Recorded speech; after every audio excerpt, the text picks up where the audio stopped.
C'est un nouveau rendez-vous de l'information sur la télévision Maranatha Bénin. Mesdames et messieurs, bonsoir et bienvenue dans ce journal. Voici le sommaire. Dans l'évangile de Matthieu, au chapitre 19, verset 8, Jésus rappelle que Moïse n'a permis le divorce qu'à cause de la dureté du cœur. Pourtant, aujourd'hui encore, beaucoup s'y résignent au moindre signe d'infidélité. Un adultère avéré, mais parfois même un simple soupçon jamais vérifié.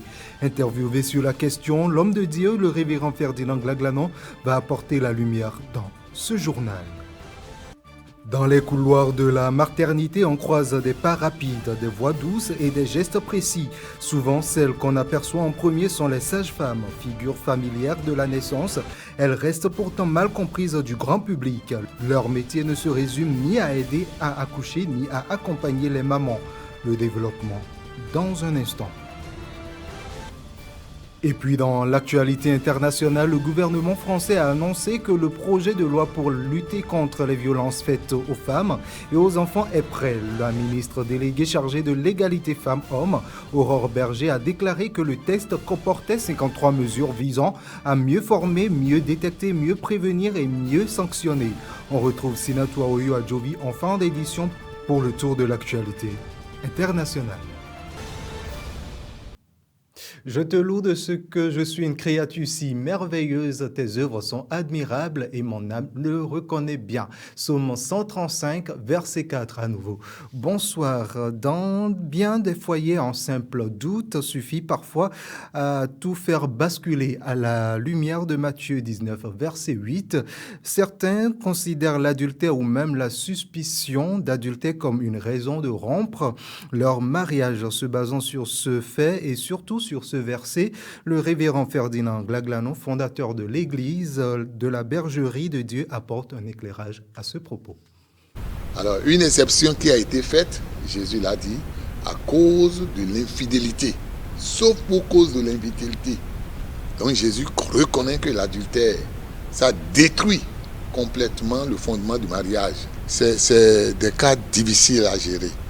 Et dans notre rôle en tant que pasteur, on nous confie beaucoup de secrets et on essaye de travailler à ça, tout en gardant la discrétion et en aidant ces couples soit à se pardonner et à remonter et à vraiment recevoir aussi le pardon don de Dieu et à continuer ensemble.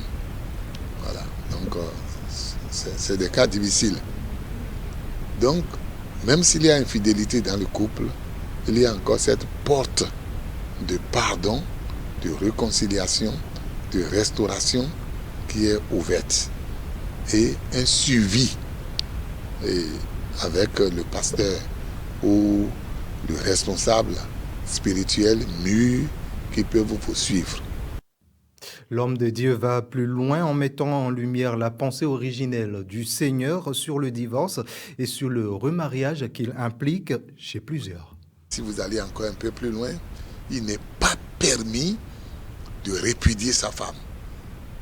Jésus l'a dit, par exemple, dans Luc chapitre 16-18, on remarque encore cela, où Jésus dit « Quiconque répudie sa femme et en épouse une autre commet un adultère.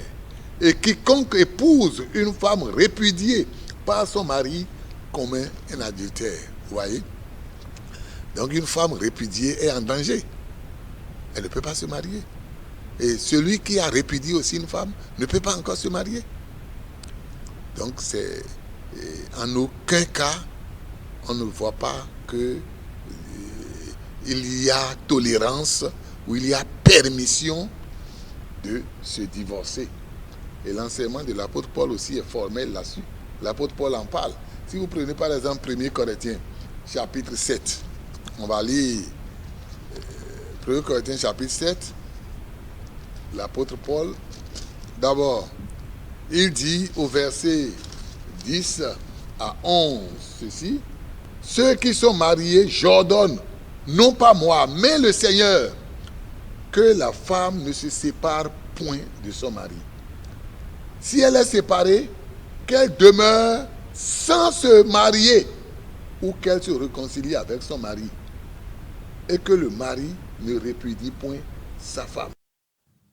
Et puis en image cette fois-ci, la campagne édition 2025 de 16 jours d'activisme contre les violences basées sur le genre VBG a été officiellement lancée ce mardi 25 novembre à Cotonou par l'Institut national de la femme INF, tous unis pour mettre fin aux violences numériques faites aux femmes et aux filles. Un thème inspiré des réalités numériques de notre époque. Insultes, chantage sexuel, harcèlement, body shaming, cyber-intimidation. La cérémonie a connu la présence des ministres, députés, des préfets, têtes couronnées, OSC, corps diplomatique, partenaires techniques et financiers, élus locaux et bien d'autres. Plusieurs allocutions ont été prononcées pour la secrétaire exécutive Flore Dinou. Ces violences constituent de véritables agressions capables de briser des vies et d'isoler celles qui en sont victimes. Notons que la campagne des 16 jours d'activisme prévoit jusqu'au 31 décembre plusieurs actions, déploiement des drapeaux géants autour du siège de l'INF, mobilisation accrue sur les plateformes digitales, émissions interactives en langue nationale, ainsi que l'implication des conducteurs de taxi-moto et de tricycles pour relayer le message à travers tout le pays. Le ministre délégué auprès du président de la République chargé de la défense nationale, Fortuné Alain Nouati, comme ses collègues, a présenté ce lundi à la commission budgétaire du Parlement les grandes lignes des prévisions de son ministère pour la gestion de 2026. Selon lui, les crédits alloués à son département ministériel ont connu une légère hausse par rapport au budget 2025. Le projet de 2026 de la défense a en croire le ministre, comprend plusieurs volets.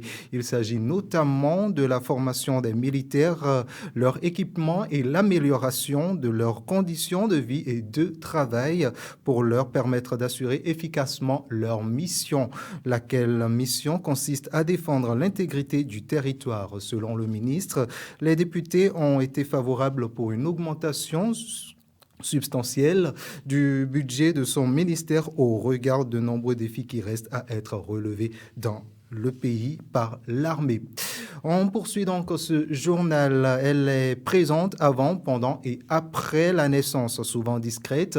La sage-femme joue un rôle bien plus vaste qu'on ne l'ignore. Entre expertise médicale, écoute et accompagnement des femmes tout au long de leur vie reproductive, ce métier mêle technicité et humanité. Aujourd'hui, nous plongeons dans le quotidien de ces professionnels au cœur de la vie pour comprendre ce qui fait la richesse et les défis de cette vocation. Ensuite, le reportage. La sage-femme est avant tout une professionnelle de santé. Formée en 5 ans, elle maîtrise la physiologie de la grossesse, de l'accompagnement et du postpartum. Son rôle principal est de s'assurer que tout se déroule dans les conditions normales. Pourtant, malgré cette responsabilité médicale, son métier se nourrit d'une dimension humaine puissante. Les sages-femmes accompagnent souvent des moments intenses, plaisir, peur, douleur, parfois même drame. Dans ce rôle, on oublie souvent que leur champ de compétences dépasse largement la salle de naissance. Elles suivent les femmes tout au long de leur vie reproductive. Consultation gynécologique, contraction, dépistage, préparation à la parentalité et aussi l'accompagnement à domicile. Leur rôle continue même après l'arrivée du bébé. Dans ce type de cas, elles surveillent la maman, donnent un soutien psychologique, mais également prodiguent des conseils pour l'alimentation du nourrisson. Malgré les nombreuses difficultés auxquelles elles font face quotidiennement, la passion, elle demeure pour ces femmes.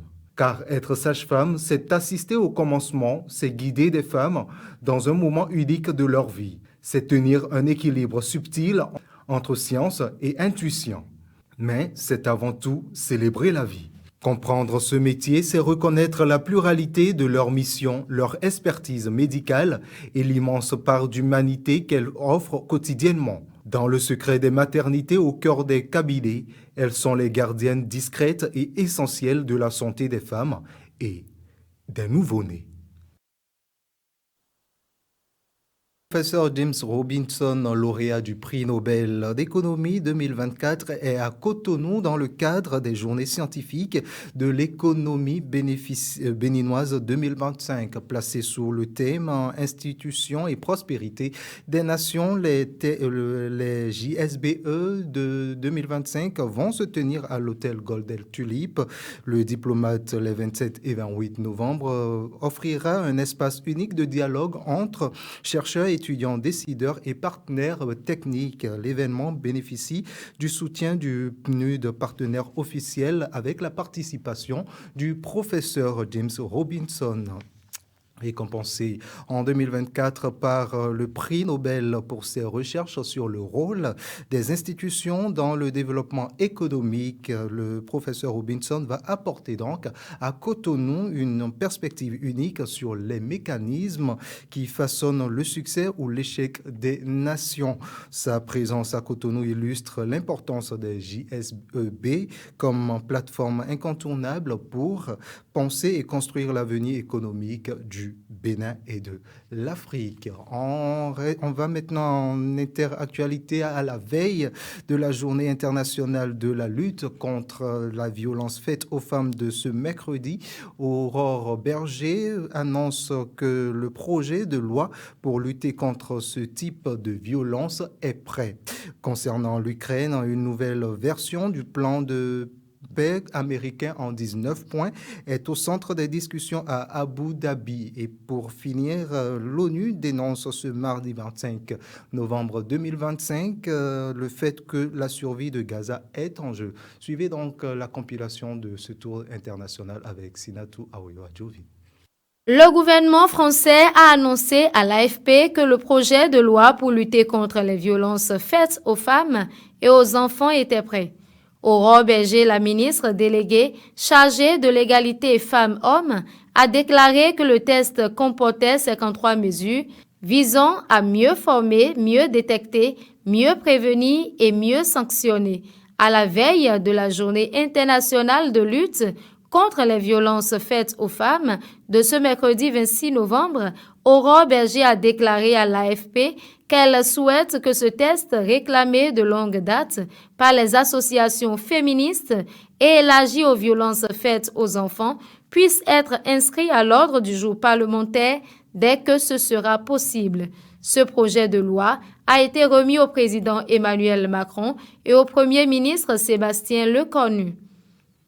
Après l'ultimatum de la Maison-Blanche, enjoignant l'Ukraine à signer un plan de paix en 28 points très largement favorable à la Russie, le président ukrainien Volodymyr Zelensky a salué des avancées lors de discussions entre Ukrainiens, Américains et Européens convoqués dimanche dans l'urgence à Genève. Alors que Trump avait posé un ultimatum à Kiev en leur donnant jusqu'au 27 novembre pour signer son plan de paix, la donne semble désormais avoir changé. Marco Rubio a qualifié le plan qui a fuité la semaine dernière de document évolutif. Et lundi, il semblait avoir de nouveau changé après 2 jours de négociations entre responsables américains et ukrainiens à Genève. La survie de Gaza est en jeu, s'alarme l'ONU ce mardi 25 novembre 2025 dans un rapport appelant la communauté internationale à élaborer un plan de redressement d'ensemble et à intervenir sans délai et de manière coordonnée. Les opérations militaires israéliennes à Gaza ont rongé tous les piliers de la survie, de la nourriture au logement en passant par les soins de santé, nuit à la gouvernance et plongé le territoire palestinien dans un abîme créé par l'homme, dénonce un rapport de la Conférence des Nations Unies sur le commerce et le développement. Et c'est ici que se referme le point de l'actualité de ce jour sur la télévision Maranatha Bénin. Mesdames et messieurs, merci de nous avoir suivis. Continuez donc de nous suivre sur nos canaux digitaux YouTube, Facebook, TikTok, Instagram et X. Bonsoir chez vous et que Dieu vous bénisse.